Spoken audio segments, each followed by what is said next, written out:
শীত এসে এসে গেছে, তাই আমি আপনাদের জন্য পুরাতন খাবার আবার নতুন করে নিয়ে এলাম। বেশি খরচা নয়, কম সময়ের মধ্যে তাড়াতাড়ি হয়ে যায়।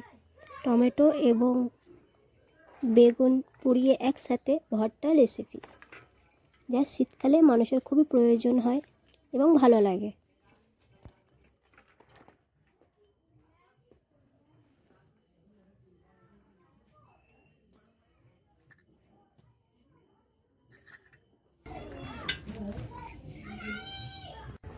আপনারা চাইলেন গ্যাসেও পোড়াতে পারেন, তাতে কোনো অসুবিধা নেই।